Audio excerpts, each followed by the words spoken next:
Deviation. So deviation graphs are graphs where we emphasize a deviation from a reference measure.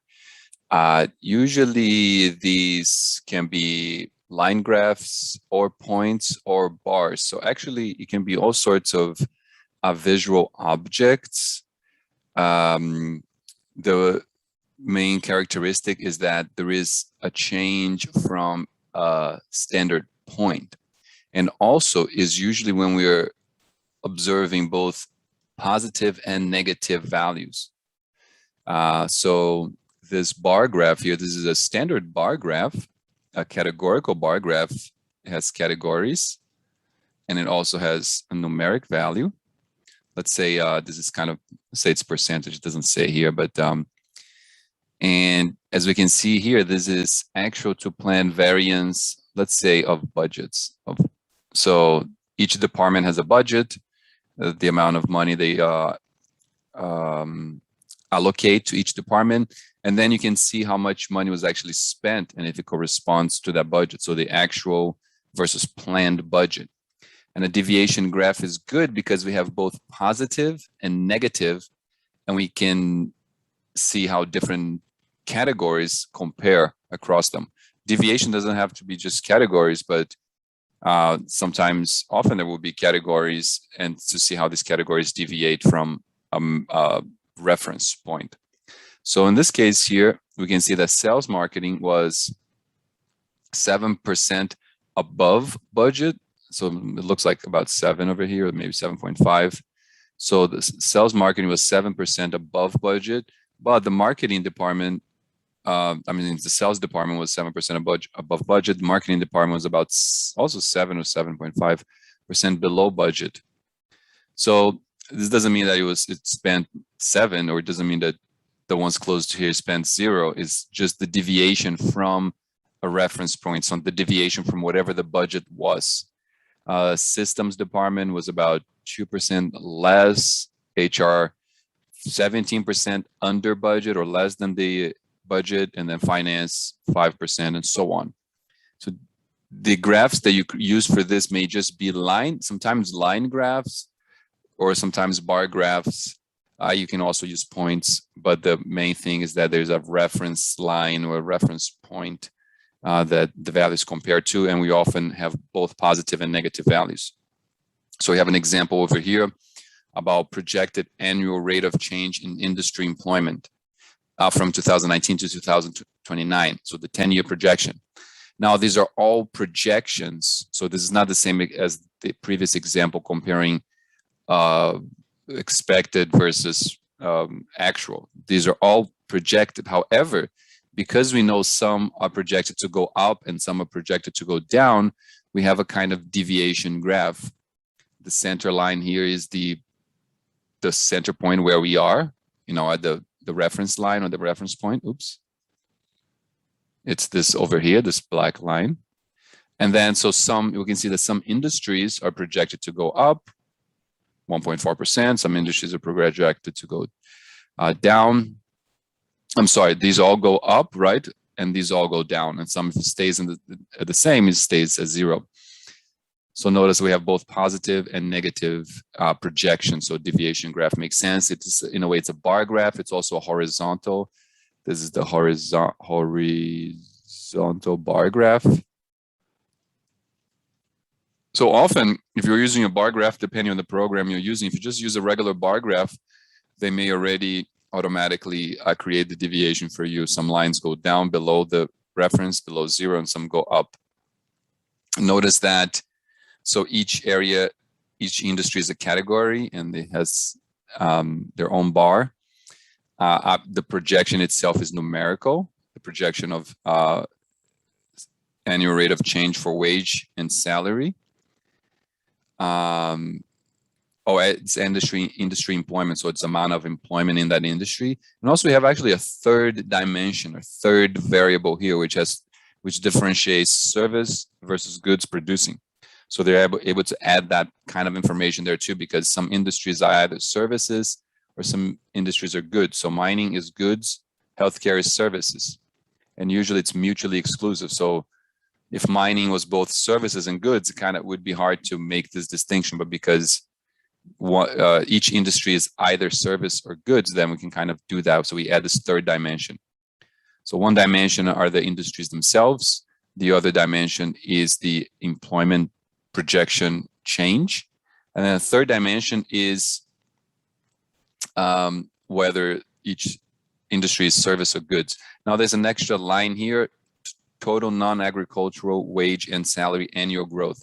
So they just put a line to just show one other, this is not another dimension really, this is one instance. It's just one category just to show where that one is if you want to compare all the other industries to that. So this is actually kind of an additional reference point or an additional reference line. And they don't use a point, they could just use a point over here or something like that. But the line is nice because the line crosses over everything, so you can see how this bar measures to this, or this bar here measures to this, and you see the distance. If it's just a point over here, it's kind of hard to see, so they just draw a line all down. And you can use all kinds of objects, visual objects, arrows, colors to depict and graph these kind of deviation graphs. This one is about departments that became more white relative to the population, and departments. This is police departments. This is about police departments. This is from the New York Times in 2020. Departments that became more white. So you see deviation. Some can become more, some can become less, and so on. It's a fairly complex, and there's all kinds of things going on here. It's also comparing to the relative to the population. See relative to population. So sometimes it takes a little while to interpret, but all kinds of deviation graphs out there that may be useful. Frequencies. So let's talk about frequency distributions and frequency graphs. So as we saw that these are, let's see their explanation here, counts of something per categorical subdivisions, intervals of a quantitative range.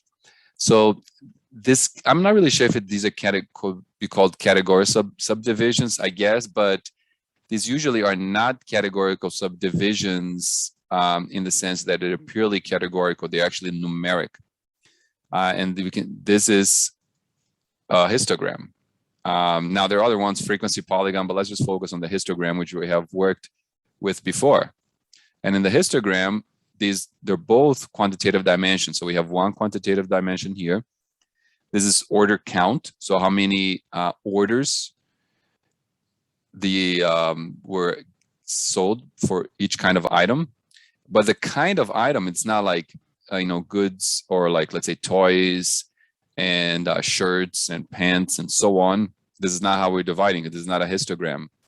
That would be a bar graph if we did it like that.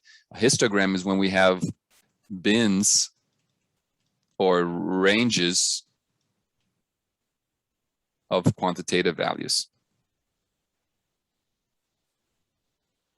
Quantitative value, variable or value. So this is the order size.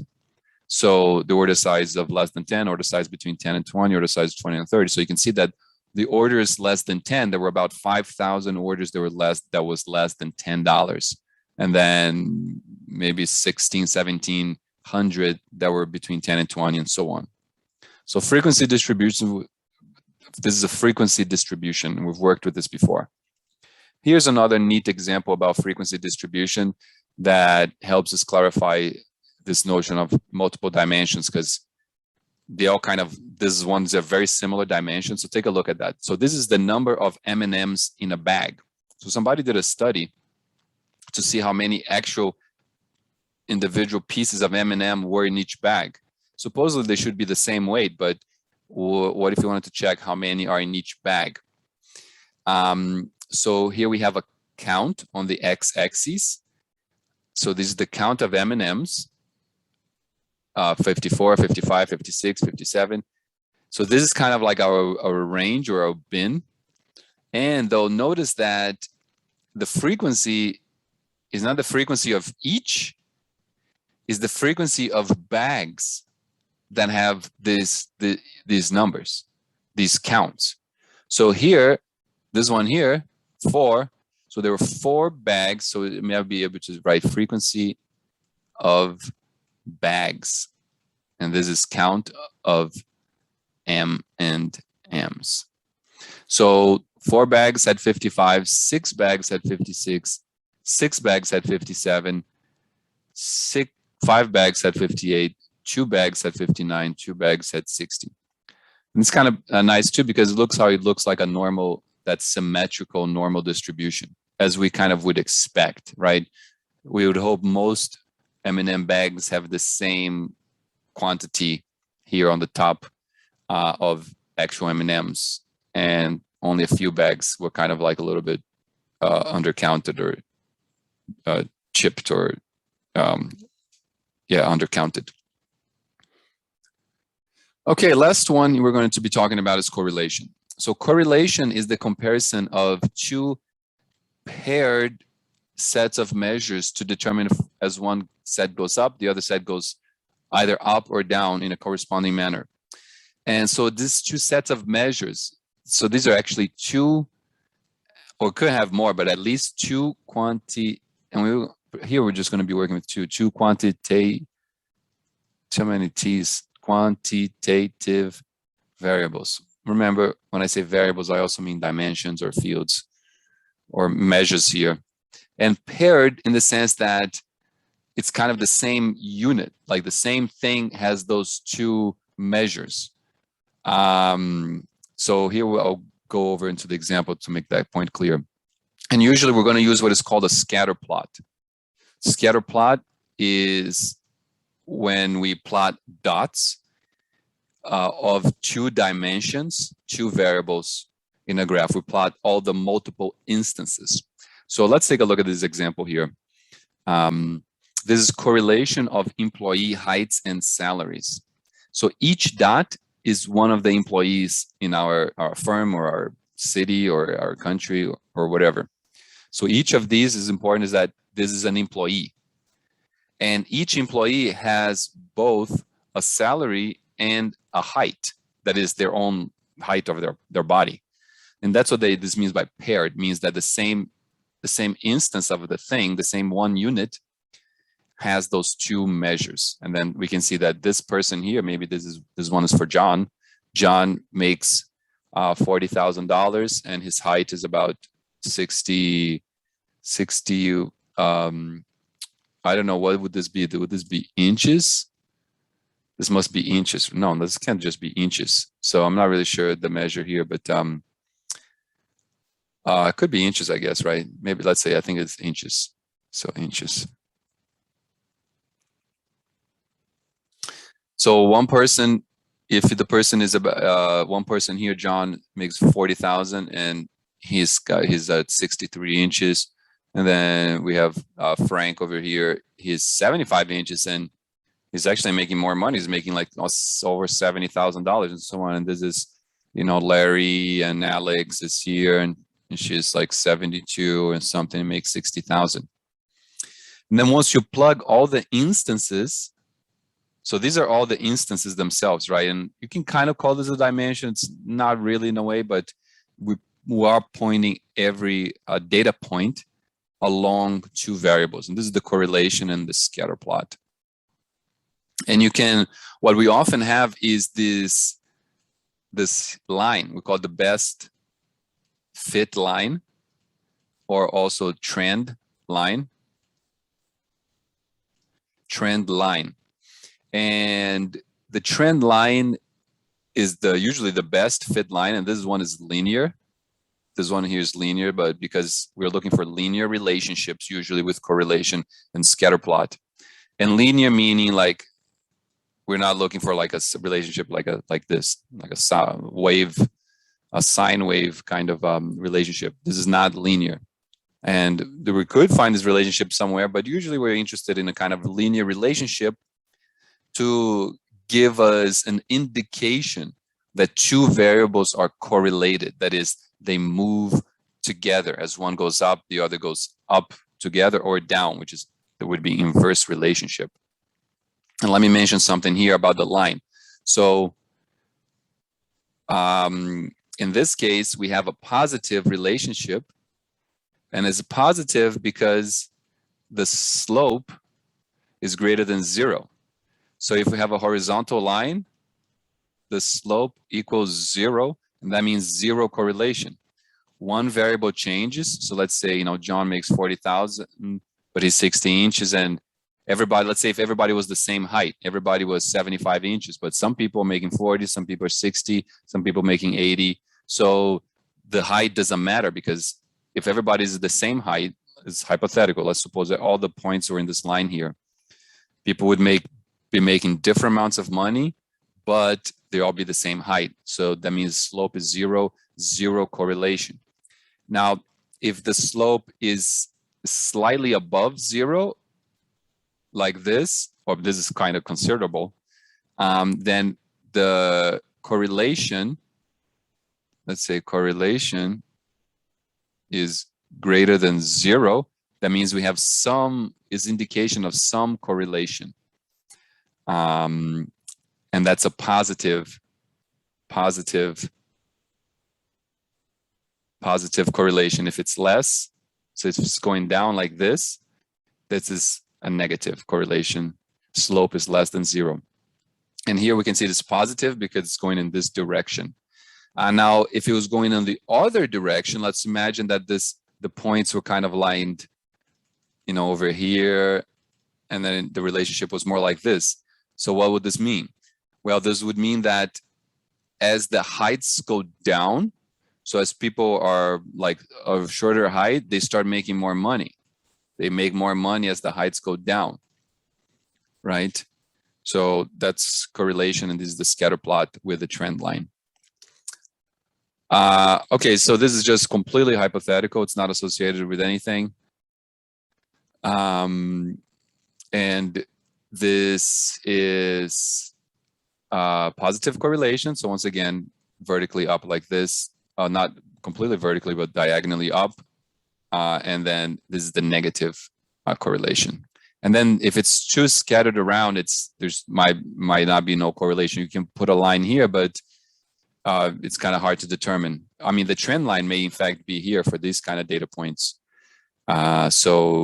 Or if you, like you were saying, if it was something like that, then you might have a different kind of, you could have a correlation if the points were aggregated like this, supposedly.